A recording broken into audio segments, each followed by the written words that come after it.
Only in Kentucky can you find a county seat where federal workers process every single green card lottery application for the entire United States, and an abandoned coal camp buried in the woods that gave birth to an Oscar-winning Hollywood star.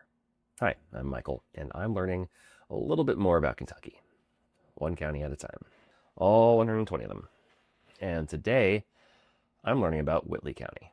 Archaeologists have documented over 300 ancient sites across Whitley County, including 10,000-year-old rock shelters near Cumberland Falls, used by the Shawnee, Cherokee, Chickasaw, and Creek.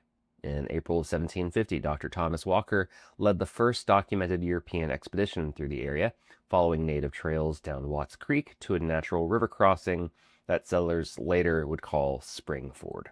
That position inside a tight horseshoe bend of the Cumberland River made Williamsburg an ideal river crossing, but it also made it vulnerable to nature.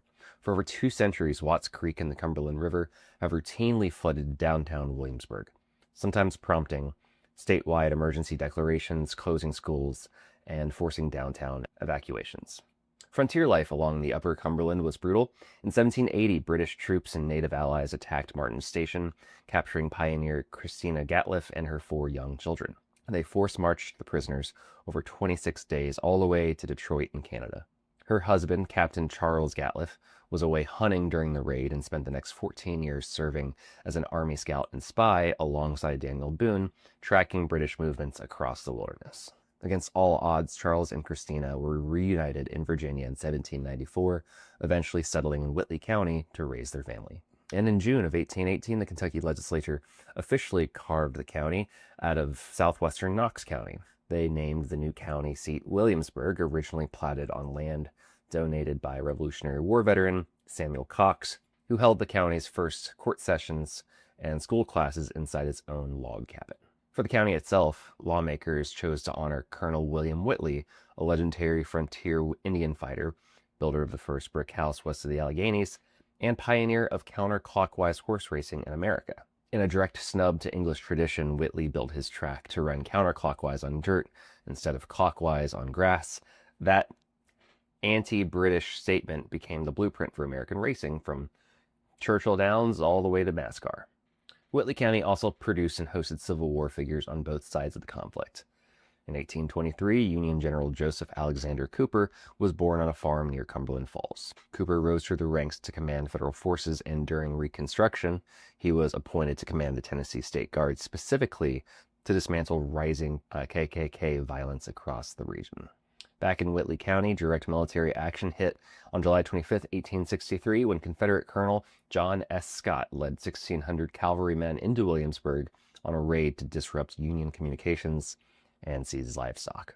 Scott's men clashed with 100 Ohio infantry pickets on a courthouse lawn, driving the Union troops north toward London in a sharp gunfight. Whitley County is also the adopted home of one of the most remarkable civilian figures of the war, Julia Ann Markham. In September of 1861, when Julia was just 16 years old, living across the Tennessee line in Scott County there, 36 Confederate soldiers raided her family's farm to kill her Unionist father.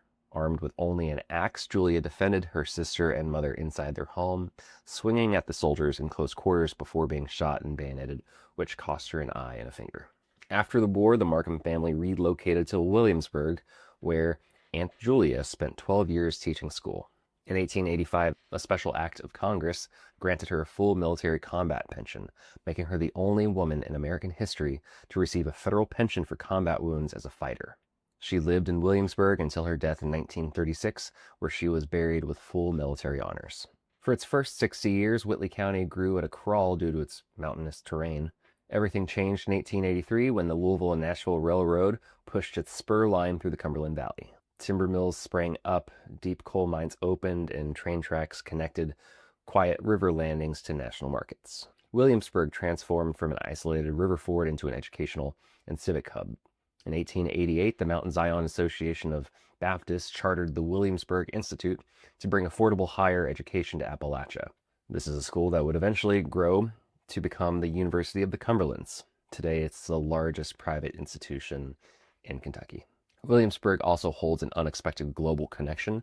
Since 2000, it's been home to the Kentucky Consular Center. Operated by the U.S. Department of State, This rural facility processes every single application for the nationwide diversity visa lottery, meaning that there's a small Appalachian town that handles immigration paperwork for millions of applicants across the globe.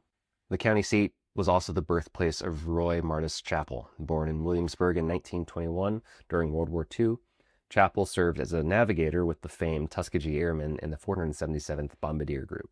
In April of 1945 at Freeman Field, Indiana, Chapel was one of 101 black officers arrested for refusing to sign an order that enforced officer club segregation, a crucial stand of civil disobedience that pressured President Truman to officially integrate the U.S. Armed Forces in 1948. Up in the northern part of the county, the railroad created the town of Corbin.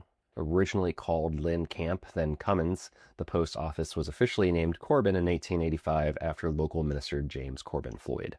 Corbin embraced its unique name over the decades, most famously with its signature annual street festival, Nybrock, which is just Corbin spelled backwards.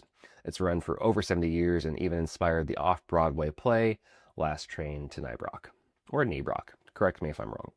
Corbin grew rapidly into a major L&N division yard, but it also carries one of the darker chapters in Kentucky history.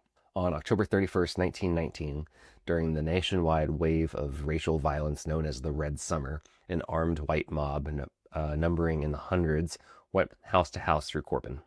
They rounded up roughly 200 black residents and forced them at gunpoint onto freight cars headed to Knoxville. The expulsion turned Corbin into a sundown town for decades, and it wasn't until 2019, on the centennial of the riot, that city leaders formally issued a proclamation condemning the expulsion.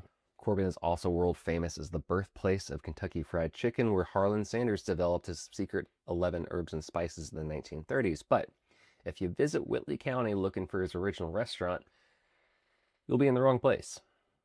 The historic Harlan Sanders Cafe and Museum actually sits just across the county line in North Corbin, located strictly on Laurel County soil. Deep in the hollers, coal mining became king. Boom towns like Gatliff and Mountain Ash sprang up overnight, where miners worked under constant danger and were paid in metal company script, only valid at the local commissary. Some of these boom towns completely vanished once the coal ran dry. In 1912, the company town of Bongelico was founded near Williamsburg, growing to 500 residents, complete with its own school, churches, and company store, before shutting down in 1937 and being fully dismantled. Nearby, the Mahangelica Coal Company built the camp of Packard in 1911. And tensions ran so high during labor strikes in 1922 that the governor dispatched National Guard machine gun squads to Packard to guard the mine tipples. 4 years later, on January 20th, 1926, Patsy Louise Neal was born in a modest Packard Company house. She would grow up to become Patricia Neal, the famed Hollywood actress who won the 1963 Academy Award for Best Actress in the movie Hood. More recently, the county was rocked by a local corruption scandal. From 2009 to 2011, reporting by young local journalists exposed Whitley County Sheriff Larry Hodge for running an extortion ring from his office. Federal investigators discovered Hodge was taking kickbacks to let arrestees walk free, stealing seized firearms, and pocketing over $200,000 in public funds. Hodge was indicted on 21 counts and sentenced to 15.5 years in federal prison. Through all the boom and bust history, Whitley County's defining natural landmark remains Cumberland Falls. Known as the Niagara of the South, a 68-foot tall waterfall drops over a sandstone ledge on the Cumberland River. It's one of the only places in the Western Hemisphere where visitors can regularly see a moonbow, which is just a lunar rainbow produced by full moonlight refracting through the heavy gorge mist. In 1927, power companies proposed damming the river for hydroelectricity, but a philanthropist named T. Coleman DuPont bought the land and donated it to the state, creating Cumberland Falls State Resort Park in 1931. So, that's Whitley County. What'd I get wrong this time?